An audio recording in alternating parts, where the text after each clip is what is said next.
Alrighty guys, welcome back to another video. Today we're going to be doing another episode in our Casuals Guide series, but this one's obviously got a bit of a different twist. Today we're going to be covering my, I guess you could say, first 30 days in World of Warcraft.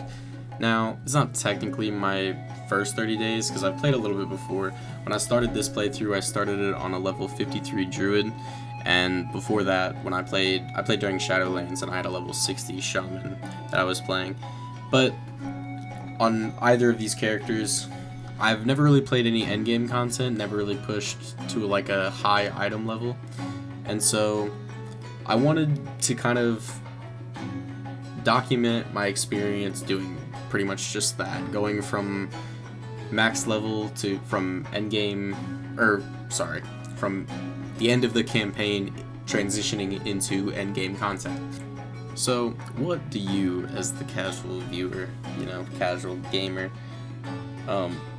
hope to gain out of this video? Hopefully, it's to just kind of get a general idea of like a new player's perspective of this game and see realistically what you're going to be looking at, the frustrations you're going to face, and I guess kind of hopefully you can gauge based on this video if this is a game for you or not. And yeah, with all that being said, if you guys enjoy these kinds of videos, be sure to hit like so I know that I can make more of them. Comment what game or what concepts you guys want me to cover, and be sure to hit that subscribe button. We're trying to hit 50 subscribers by the end of this year. But with all that out of the way, let's get straight into my first impressions of, I'm going to call it the world's biggest MMO. Alright, so Day 1 was pretty much entirely spent just trying to get to level 80.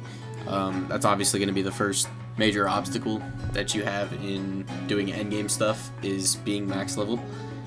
And yeah, I did say Day 1 also. This is at the time of me currently editing this video, this is 13 hours of content that I'm trying to squeeze down. And so this is probably the biggest project I've ever done on this channel, and so I'm very optimistic about this, I guess. But anyway, the campaign, I can't really tell you too much about the campaign. Honestly, I skipped all the cutscenes and stuff. The cutscenes, I will say, WoW, from what I've seen like online and stuff, WoW does a very, very good job of the cutscenes. But I just don't really ever have much attention for like the plot of these kinds of games. I feel like the story changes so often that I just don't care. But that's just me, so I can't really say too much about the complexity of the story. There was a good amount of combat missions, a lot of combat missions, I feel like, actually, which was kind of nice, to be honest. There was some tedious stuff too, but for the most part, I feel like the missions and the questing in this game are pretty standard for the stuff that you see in most games like this. What I will give the campaign credit for is it's an extremely safe environment to learn things like your rotation. And your rotation is probably going to be the highest initial complexity in this game, and it's pretty confusing at the start. So the specialization of Druid that I chose to play is called Balance, and essentially it revolves around me being in some sort of eclipse state so that I get basically bonuses to my damage. So I'm gonna run down the initial rotation that I learned at the start of playing this, and I will say this is one thing I'm gonna pause for really fast, just to give a lot of credit to more so the community than the game itself. This game's very well explored, it seems like, so there's a wealth of knowledge about pretty much any question that you have, which is really nice. So I found this rotation and the guide to my talent tree on a YouTube video online, and it was one of hundreds. So big props to the community in that respect. But back to this rotation, I'm just gonna throw it on screen and then I'm gonna elaborate. So in a boss fight, you're gonna be doing two casts of Starfire, which is going to get you into a solar eclipse. And then you're going to do two other castings of one of Sunfire, one of Moonfire. These are both damage over time spells. And then you're going to use Force of Nature to summon these trees. And then you're going to enter into Celestial Alignment, which is going to enter both of your eclipses at the same time. You're going to do 3 casts of Star Surge, which is a spender ability. And then you're going to use Convoke the Spirits. Now, if you're wildly confused by 99% of what I just said, you're not alone. I actually was insanely confused myself. It is confusing, frankly. It's probably one of the hardest initial learning curves in a game that I've ever experienced. And I have no idea how these people figured this optimal loop out just by playing the game, because it just seems like so much. But what I will say is that you use it literally all the time. Like every single time that you're in combat, you're using some variation of that rotation. And so you learn it pretty quick. And you'll learn enough to get by. Like you'll learn, especially after playing the game for a little bit, you'll learn enough to get by pretty quickly. But anyway, the footage for day 1 is pretty much wrapping up right here. This is a tier 3 delve, which at this point in the game isn't super important since you're not level 80, but it will get pretty important coming up. Alrighty, so starting off day 2 on level 77, the first thing that I tried to do to bridge the gap to 80 was trying out some delves, some tier 3 delves. And then my plan was to just kind of compare them all. I was going to go to 2 different ones, and then whichever one was higher from that would be considered a new benchmark. And then I was just going to swap out whichever one was lower out of the ones that I kept trying until I found the highest experience yield. Then thought about it, realized that was extremely tedious, dropped that idea, and just looked it up. So Google, or rather Brave, because that's what I'm using, gave me Spiral Weave as the highest experience yield. So that is what I went for. Alright, Puppet Master time. Let's see if we can do this clean again. So, reminder, first phase for just him, do nothing, pretty much. Just do... We'll actually go into Solar Eclipse for him. Dump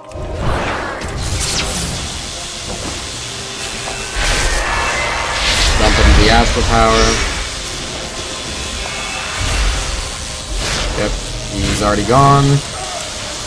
Now, Solar Eclipse is ending, so we're just going to do this. Now we can precast.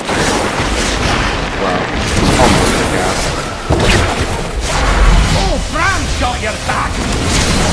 Starfall again. Alright, for this pack, we're going to use the trees. Get out of the way! Kind of messed up our target there, but that's okay. And then we weren't targeting anything Find right me there. wherever the action is. That was our fault. Okay, last one.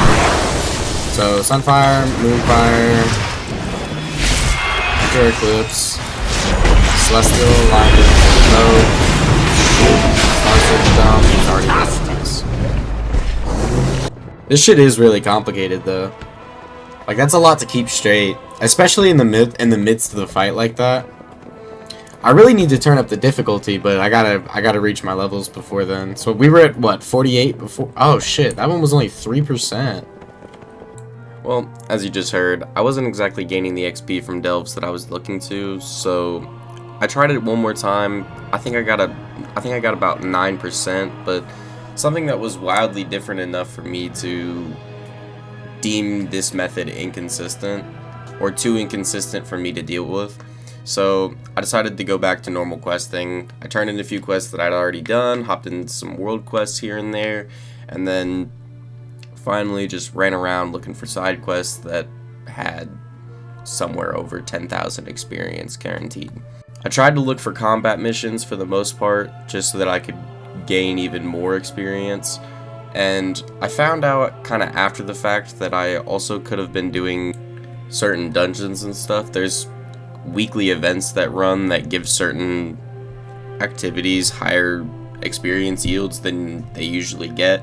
On my Demon Hunter, I was doing the time walking dungeon weekly event, and I got from level 70 to level 77 in like a couple hours, and then I was pretty close to level 80 by the time that I stopped recording for this video.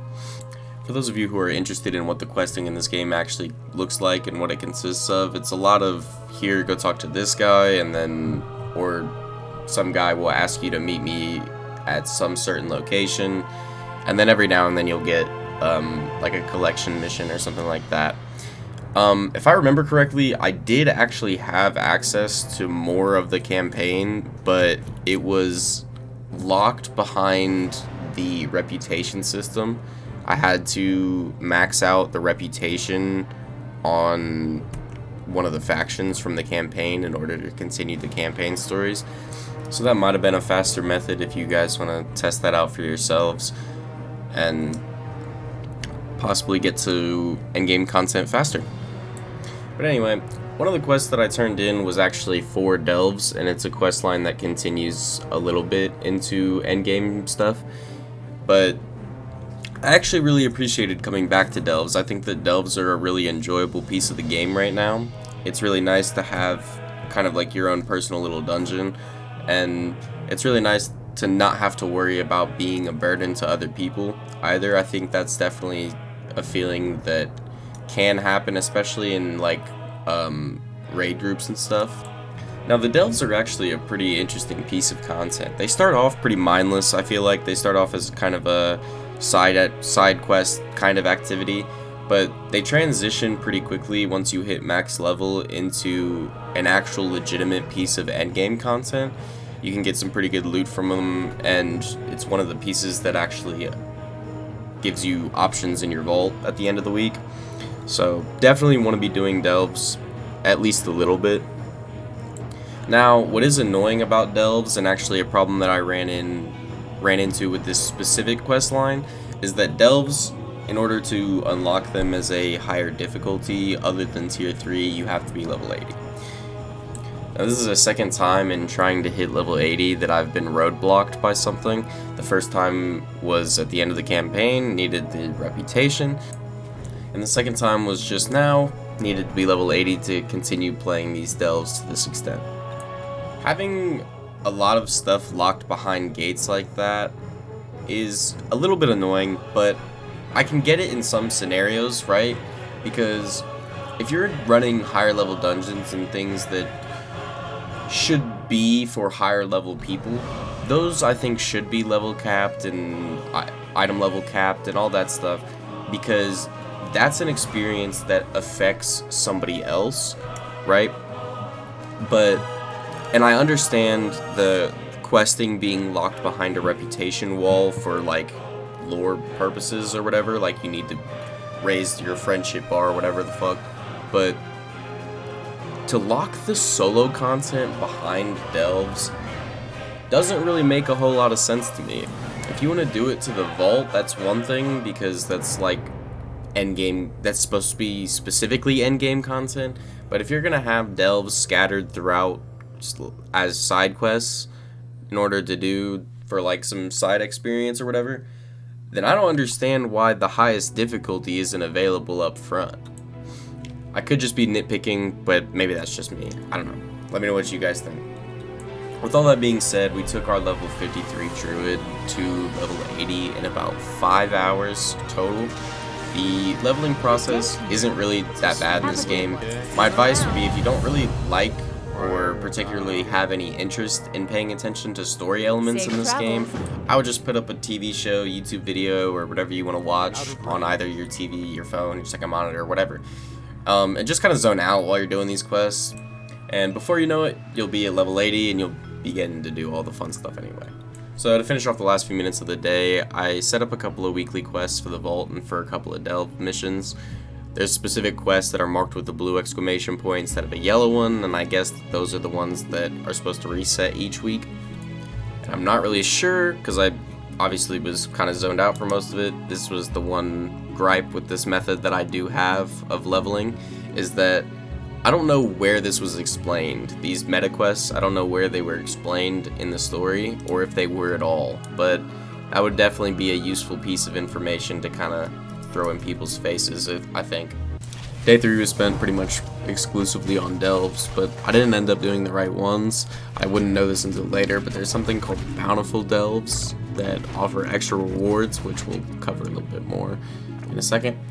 After I ran the first delve though, I had to take a break because I found a video on YouTube that was discussing setting optimization, so I paused so that I could do that. And it actually did end up helping quite a bit to see some of the different effects and stuff on screen.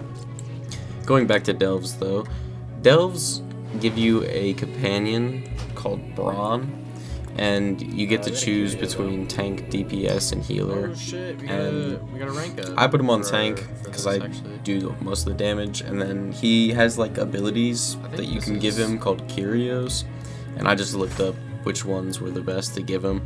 They told me that it was the Mechazor Easy Build Kit and the 3-dimensional bio. I was watching another video, so I just went with those. And until I got those, because if you don't start with like any of them, until I got those, I just was using whatever I thought was best. Today I also tried my hand at a tier 5 delve for the first time, which, you know,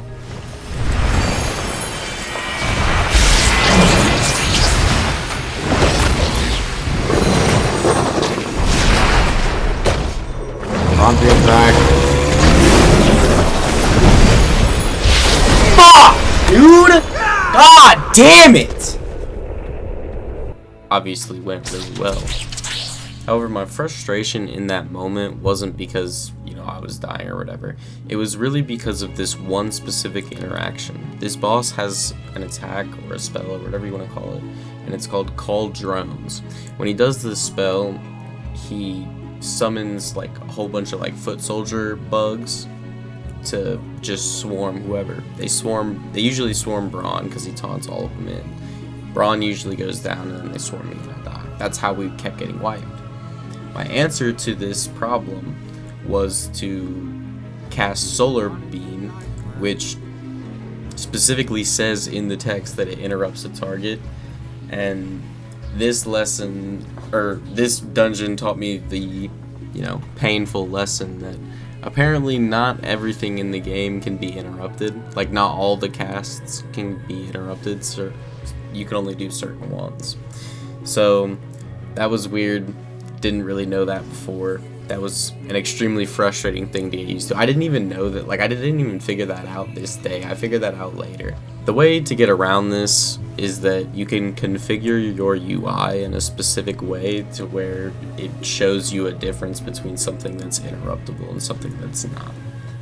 Which, in the current footage, I'm using a UI add-on, but I didn't know enough about it to configure it any kind of way yet, and I still really don't know that much about it.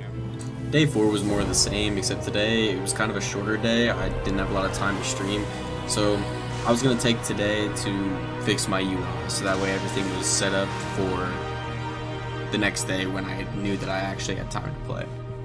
But before we get too deep into any of that, I do want to talk about another small change that I made today. A change was made to my talent tree. I decided to switch off of Keeper of the Grove to Elune's Chosen. So the way that WoW differentiates its talent trees from other MMOs is they just make 3 of them. And what do I mean by that? Well, literally when you open your talent menu, you have 3 different skill trees that you need to put points into. Fortunately, the system itself is not actually that complex. It just sounds, I guess, convoluted coming out. But regardless, you'll have a class tree on the left, your specialization tree on the right, and then after you reach level 70, you'll begin to put points into your hero tree. All three of these trees are designed pretty modularly so that players can kind of pick and choose what specific options they want to have on their character, which is kind of nice actually.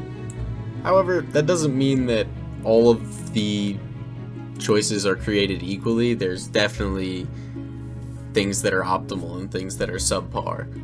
But going back to the initial issue at hand, we need to fix our UI. Now, the first problem that I was having with that wasn't actually an issue with the UI, it was an issue with my key bindings. So the default key bindings for this game have tab set as target and control tab set as target next. Now, this would be perfectly fine, but I was already using control. See, WoW's got a lot of abilities, so the way to counteract that is by giving you a lot of freedom in the way that you input things. I try to keep most of my key bindings pretty centralized, so that way I don't really have to worry about flying all over the keyboard so that I can do my abilities. My default row is numbers 1 through 5, but I also have abilities on Control 1 through 4, Alt 1 through 3, and Shift 1 through 4. Now what abilities goes in those slots depends greatly on the priority for me, so my immediate rotation is almost always going to be through keys 1 through 4. Some spender abilities are going to be on control since I'm going to use those more often. I've got healing on alt as well as one movement thing, and then some other miscellaneous keys on shift. 5 is usually dedicated, on my druid, 5 is dedicated to my solar beam since it's kind of a cooldown, but it also is a special key in itself because it can interrupt. The only real downside that I've come up with using this setup is that it's kind of hard to switch between control and shift, so the abilities on shift typically don't get used that often, but the abilities that I put on shift I don't use ever, so I'm not really sure. I think that's going to come with more practice on the class. But if there's any long-time WoW players out there that are watching this video and could let me know what those abilities do in the comments below, that would greatly help me out. But to bring it back at the root of this exaggerated reasoning is what it really is. To fix the initial problem that I was having with the key bindings, I just unbound control tab as target next and just don't have it anymore. Which actually did work pretty well in solving the problem that I was having initially.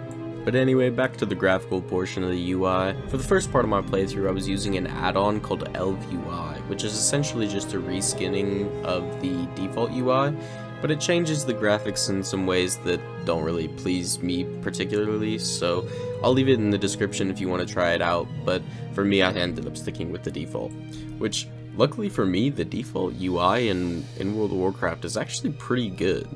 They give you a lot of freedom of what you want on your screen, what you don't, where you want it on your screen, how big you want it on your screen. It's pretty nice. So after playing around with some of the features for a while, I ended up settling in on a basic concept for what I wanted to look at. And then the rest of the day was pretty much just spent jumping into a little bit of content here and there so that way I can make progress towards my vault, which I'll explain here in just a second. But the content that I was running also helped me to fine-tune the rest of my UI. So to start off day 5, I'm going to be going back and explaining what I was talking about earlier with the vault. So the vault is something that you unlock after level 80 that gets you loot that changes based on the level of content that you're doing. Now that sounds complicated, but let me explain. So the vault has 3 different rows in it that each give you different options for content to complete to fill slots. Now each of these 3 rows also has 3 possible slots to fill. Now the way to unlock these slots is by just doing more of the activity. And then at the end of the week you'll be able to unlock your vault and pick one of 9 possible options. Now the quality of these options is going to depend on the difficulty that you set, your delves, your dungeons, and your raids at. And if that still doesn't make sense, then you're just gonna have to play the game for a couple of weeks to figure it out. But anyway, this has become relevant because obviously we are now level 80 and pushing this endgame content, so the vault is kind of the last thing that we have to do.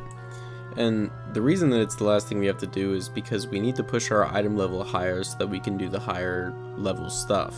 But we also need specific gear pieces that are called our tier set, and these will give us certain bonuses that go along with our class and stuff, and will hopefully make our time a little bit easier, make us do a little bit more damage or healing or whatever, right? Which may sound kind of repetitive, maybe even a little bit boring, but WoW actually does a really good job of making their content feel different. Even within some of the same delves, just by changing the difficulty, they almost change the entire setting of the delve. Now, I can really only say this for the delves because I really haven't done much in the way of changing the difficulties of dungeons and things recently. But from what I can tell, the dungeons seem to kind of overwhelm you with the quantity of how many there are, and keeping all of those straight rather than making one experience significantly different. But leave it down in the comments below if you want me to come back and do a little bit more of a deeper dive into the dungeons than I did in this video, and I can cover those much in the same way. Now, while I'm not sure about dungeons in particular, what I can say is that if it is repetitive and gets boring, switching characters is definitely a valid option. So obviously I chose to main my druid for this playthrough just because that was the thing that I felt the most familiar with, and that was the thing I wanted to stick to at the time. But I did also make a demon hunter actually at the same time that I purchased my subscription for this playthrough. I dropped the character boost token on her, got her to level 70. There was a time walking dungeon event going on at that time, so I just played through a lot of those for a little bit. I got her to level 78 in like 2 hours. This is in part due to the fact that World of Warcraft has a system in place to where characters succeeding your main character get a small boost to experience and to I think item drops. And having this system in place is something that I'm definitely appreciative of, and definitely made leveling up my demon hunter a little bit better, I think, than leveling up my druid. And unfortunately, I don't have any content recorded for my demon hunter to put in that little segment right there. So if you guys want to see a video going into my demon hunter, definitely let me know in the comments below, and I can try to work that out too. But anyway, most of day 5 was spent doing some delves, but we also took some time to dabble in dungeons. Now, I had a quest to turn in time walking dungeons, so we did those first, and I also wanted to do looking for raid today. I mean, if you even look at the title of my live stream, it was Delves, maybe LFR. But I couldn't actually do LFR yet because I was soft capped on my item level. I had to be over item level 600 and I wasn't yet. So I racked up a couple of time walking dungeons instead for now, which all went pretty smoothly. Most of the people that I was with seemed to know what they were doing. I just kind of was following people the whole time and everything seemed to work out. More so, what I was looking at during this was the damage meter, which is also an add-on, but I wanted to use these dungeons to kind of compare and contrast where I was at in terms of damage between me and other DPS characters. This particular dungeon was kind of skewed. Our tank seemed to be a little bit higher level, so he was the top of our damage boards, but following him was another balanced druid that was on our team, and then it was me. So I seem to be kind of middle of the road, which at this point I'm not really too upset about because I am still pretty early into learning this class and learning this game. So if I can compete on an average basis and just stay above most people, I feel pretty confident in that. For day 6, we're going to take our look into I think it's going to be our last new concept of this video. That concept's going to cover the delve system. If you remember a little bit back in this video, we covered bountiful delves that look like their doors open on the map. These delves have extra loot that are locked behind a specific item called coffer keys. Now you have the long way of getting these, which involves conjoining 100 coffer shards to get one key, which sounded extremely tedious, or the way that my uncle put me onto was those blue weekly quests that we also talked about earlier. Some of them give you certain types of caches and stuff, and if it's a purple cache and it's a blue quest, it's most likely going to give you a coffer key. You can get 4 coffer keys a week, which means that you should be running at least 4 delves a week. And the mission that you're watching right now is one of the ways that you can get them. It's called Awakening the Machine. But anyway, I'm high enough item level to participate in LFR, so I ran 2 of the same raid with Gallywix the Chrome King. I chose it because it was at the bottom of the list, and I thought it was supposed to be the easiest. Found out later that it ended up being the boss, like the biggest boss of the raid. But to avoid the same mistake that I made, you shouldn't actually be running the same raid more than once, because the vault at the end of the week only considers it a new run if you actually defeat a different boss. But anyway, my LFR raids took a while, to be completely honest with you. The first one we wiped twice, and the second one went a little bit smoother, but it still took probably about, I don't know, 20 minutes maybe. Keep in mind, this is at supposedly like the lowest possible difficulty that you can do this raid at, so it only goes up from there, in my mind at least. I'm not sure if that's actually how it is or not, so I haven't gotten there yet. Moving forward though, we had a quest to complete a Dark Flame Cleft dungeon. For some reason that was kind of a tongue twister for me, but this dungeon was pretty cool. It went by pretty quickly, but it did have a pretty interesting mechanic where you're throwing dynamite at the boss before you actually fight the boss, which I thought was kind of interesting. But yeah, other than that, it went pretty quickly, and after that, I just kind of called it a day. Well, after way too many "this won't take too long" edits, you guys have finally reached the end of this video. And if you're still here, there's a good chance that you're probably going to enjoy this game if you play it. Now, when this character first appeared on camera, it was level 76 with item level 485. And after 13 hours and a lot of trial and error, we ended up hitting level 80 as well as item level 611. With all that being said, if you guys enjoy my random ass rants, be sure to hit that subscribe button. We're trying to hit 50 subscribers by the end of the year. We're actually well on our way. Our last video did really well, so I wanted to give a shout out to you guys for that, so thank you very much. But that's going to do it for this one, guys, and I'll see you guys next time. Later.